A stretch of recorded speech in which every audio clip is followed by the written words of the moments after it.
ധർമ്മസ്ഥല ബംഗളഗുഡയിൽ SITയുടെ പരിശോധന അന്തിമഘട്ടത്തിലേക്ക് 10 തലയോട്ടികളും 100-ലേറെ അസ്ഥികളും പ്രദേശത്ത് നിന്ന് ഇതുവരെ കണ്ടെത്തിയിട്ടുണ്ട്.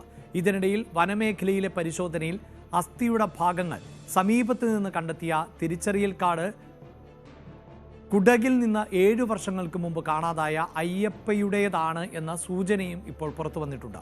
കുടകിലെ കുട്ട പോലീസ് സ്റ്റേഷനിൽ കുടുംബം പരാതി നൽകിയിരുന്നുവെങ്കിലും ഇയാളെ കണ്ടെത്താൻ സാധിച്ചിരുന്നില്ല. മൈസൂരുവിലേക്കുള്ള ആശുപത്രി യാത്രയ്ക്ക് ഇടെയാണ് ഇയാളെ കാണാതായത്.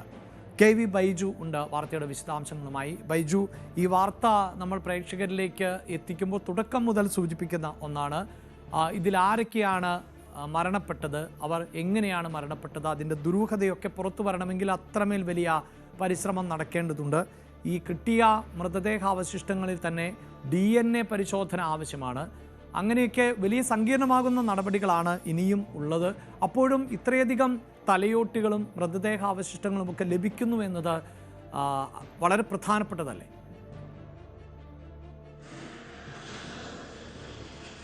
തീർച്ചയായും അഭിലാഷ്, ഈ ധർമ്മസ്ഥലയിൽ ഇപ്പോൾ ഏറ്റവും ശ്രദ്ധാകേന്ദ്രമാകുന്നത് ഈ ബംഗളഗുഡ എന്ന് പറയുന്ന 20 ഏക്കറോളം വരുന്ന വനപ്രദേശമാണ്.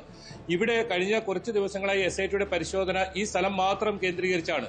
ഇവിടെ നിന്നും സൂചിപ്പിച്ചതുപോലെ തന്നെ 10ഓളം തലയോട്ടികളും 100-ലേറെ അസ്ഥികളുമാണ് കണ്ടെത്തിയത്. ഇതിൽ ഏറ്റവും പ്രധാനം ഇപ്പോൾ അഭിലാഷ് സൂചിപ്പിച്ചത് തന്നെയാണ്. ഒരു അസ്ഥിക്ക് സമീപം ഇത്തരത്തിലൊരു തിരിച്ചറിയൽ കാർഡ് ലഭിച്ചിരുന്നു. അതിൽ നിന്നും കുടക് സ്വദേശിയായ അയ്യപ്പ എന്ന് പറയുന്ന അയാളെ 7 വർഷങ്ങൾക്ക് മുൻപ് കാണാതായിരുന്നു. കുടകിൽ നിന്നും ഇയാൾ ഒരു മൈസൂറുവിലേക്കുള്ള ആശുപത്രി യാത്രയ്ക്ക് എന്ന് പറഞ്ഞാണ് പോയത്. പിന്നീട് അയാൾ കണ്ടെത്താൻ സാധിച്ചിരുന്നില്ല. ഈ അസ്ഥികൾ ഇയാളുടേതാണെന്ന ഒരു നിഗമനത്തിലേക്ക് ഇപ്പോൾ പോലീസ് SIT എത്തുന്നുണ്ട് എന്നതാണ് ഏറ്റവും പ്രധാനം. ഇതുവരെ ഏതെങ്കിലും ഇത്തരത്തിൽ തിരിച്ചറിയൽ കാർഡോ അല്ലെങ്കിൽ അത്തരം വസ്തുക്കളൊന്നും ലഭിക്കുന്ന സാഹചര്യം ഉണ്ടായിരുന്നില്ല. ഏറ്റവും പുതിയ വിവരം ഇതാണ്, ഇങ്ങനെ ഒരു തിരിച്ചറിയൽ കാർഡ് ലഭിച്ചിട്ടുണ്ട് എന്നാണ്. അതായത് വലിയ പഴക്കമില്ല. അതായത് നേരത്തെ പറഞ്ഞത് 95 മുതൽ 2014 വരെയുള്ള കാലയളവിലാണ് വലിയ കൂട്ട ശവസംസ്കാരം നടന്നു എന്നൊക്കെയുള്ള മൊഴികളുള്ളത്. പക്ഷേ ഇതിപ്പോൾ വലിയ പഴക്കമില്ലാത്ത രീതിയിൽ ഇത്തരത്തിൽ ഒരുപാട് മൃതദേഹാവശിഷ്ടങ്ങൾ ഈ ബംഗളഗുഡയിൽ നിന്ന് ലഭിക്കുന്ന സാഹചര്യം ഉണ്ടായിട്ടുണ്ട്. എന്തായാലും SITയെ സംബന്ധിച്ചിടത്തോളം ഇന്നും കഴിഞ്ഞ 2 ദിവസങ്ങളിലും ഈ മേഖല കേന്ദ്രീകരിച്ച് പരിശോധന നടന്നിട്ടില്ല. തിങ്കളാഴ്ചയായിരിക്കും ഇനി വീണ്ടും ഈ മേഖല കേന്ദ്രീകരിച്ച് പരിശോധന നടക്കും. കാരണം അത് വലിയ വനമേഖലയാണ്. ഒരുപാട് മരങ്ങളൊക്കെ തിങ്ങി നിൽക്കുന്ന, അതുപോലെ തന്നെ പാമ്പുകളൊക്കെ ഉള്ള ഒരു പ്രദേശമാണ്. വളരെ ദുഷ്കരമാണ് ഈ ഒരു ഭാഗത്തെ പരിശോധന. ഏതായാലും തിങ്കളാഴ്ച മാത്രമേ ഇനി ഈ ഭാഗത്തുള്ള പരിശോധന ഉണ്ടാവും. അന്തിമഘട്ടത്തിലേക്ക് ഈ ബംഗളഗുഡയിലെ പരിശോധന എത്തിയെന്ന് പറയേണ്ടി വരും. ഇപ്പോൾ ലഭിച്ചിരിക്കുന്ന മുഴുവൻ വസ്തുക്കളും തലയോട്ടികളും ഉൾപ്പെടെയുള്ള വസ്തുക്കളെല്ലാം തന്നെ ബംഗളൂരു മടിവാലയിലെ ഫോറൻസിക് ലാബിലേക്ക് ഇപ്പോൾ പരിശോധനയ്ക്കായി അയച്ചിട്ടുണ്ട്. ഇത് ഏത് രീതിയിലാണ് ഇത്തരം മരണങ്ങൾ സംഭവിച്ചത്, കൊലപാതകമാണോ, അത്തരം കാര്യങ്ങളൊക്കെ ഇനി ഫോറൻസിക് പരിശോധന ഫലം വന്നാൽ മാത്രമേ കണ്ടെത്താൻ സാധിക്കൂ. അതിനായി ഇനി കാത്തിരിക്കേണ്ടി വരും. എന്തായാലും കഴിഞ്ഞ ദിവസം പുറത്തു വന്ന ഏറ്റവും പ്രധാനപ്പെട്ട ഒരു വിവരം ഇതാണ്. ഈ ക്ഷേത്രത്തിനെതിരെ ഗൂഢാലോചന നടന്നു എന്ന ഒരു വാദം ഉണ്ടായിരുന്നു. വലിയ തോതിലുള്ള ഇത്തരത്തിൽ പ്രതിഷേധമൊക്കെ ഉയർന്നു വന്നിരുന്നു. പക്ഷേ അത്തരത്തിൽ ഈ ക്ഷേത്രത്തെ കേന്ദ്രീകരിച്ച് ഏതെങ്കിലും തരത്തിൽ ഗൂഢാലോചന നടന്നതായി ഇതുവരെ കണ്ടെത്താൻ സാധിച്ചിട്ടില്ല എന്ന് ഹൈക്കോടതിയിൽ SIT മൊഴി നൽകിയ ഒരു സാഹചര്യം കൂടി ഇപ്പോൾ നിലവിലുണ്ട്.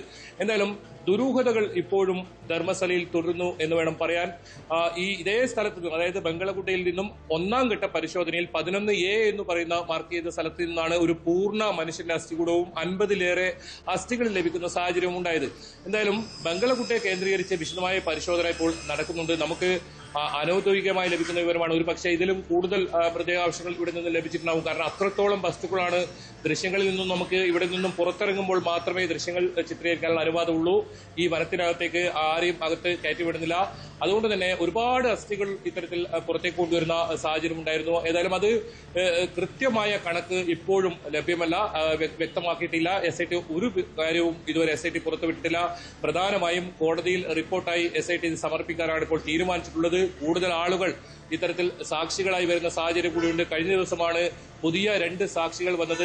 ഇവർ പറയുന്ന സ്ഥലത്ത്, ഇവർ ചൂണ്ടിക്കാട്ടുന്ന സ്ഥലത്ത് കുളിച്ച് പരിശോധിക്കണമെന്ന് ഇപ്പോൾ ഹൈക്കോടതിയും നിർദ്ദേശം നൽകിയിരിക്കുന്നു. അങ്ങനെയാണെങ്കിൽ ഈ ദൗത്യം, ധർമ്മസ്ഥലയിലെ SITയുടെ ദൗത്യം ഇനിയും നീളും എന്ന് തന്നെയാണ് പറയേണ്ടി വരും. കഴിഞ്ഞ ദിവസങ്ങളിലെല്ലാം ബംഗളഗുഡ കേന്ദ്രീകരിച്ച് തന്നെയായിരുന്നു തിരച്ചിൽ നടന്നത്. എന്തായാലും ബംഗളഗുഡയിൽ നിന്നും എന്തൊക്കെ ഇത്തരത്തിൽ വസ്തുക്കൾ ലഭിച്ചു, എത്രത്തോളം മൃതദേഹാവശങ്ങൾ കൂടുതൽ ലഭിച്ചിട്ടുണ്ട്, ഇതൊക്കെ അറിയാനുണ്ട്. ഏതായാലും SITയുടെ ഭാഗത്തു നിന്നും കോടതിയിൽ റിപ്പോർട്ടായി സമർപ്പിക്കുമ്പോൾ ഒരു പക്ഷേ അത്തരം വിവരങ്ങൾ അറിയാൻ സാധിക്കും. ഏതായാലും ആഭ്യന്തരമന്ത്രി ഉൾപ്പെടെ ഇത് സംബന്ധിച്ച് കൂടുതൽ കാര്യങ്ങൾ വ്യക്തമാക്കാൻ ഇതുവരെ തയ്യാറായിട്ടുമില്ല. തീർച്ചയായും ധർമ്മസ്ഥലയിലെ ദുരൂഹതയുടെ ചുരുൾ അഴിയണമെങ്കിൽ ഇനിയും ഒരുപാട് മുന്നോട്ട് പോകേണ്ടതുണ്ട്. സ്പോട്ട് ലൈവ് പൂർണ്ണമാവുകയാണ്. ഇടവേളയ്ക്ക് ശേഷം ന്യൂസ് 3യുമായി ഭവ്യ പാർവതി ചേരും. നമസ്കാരം.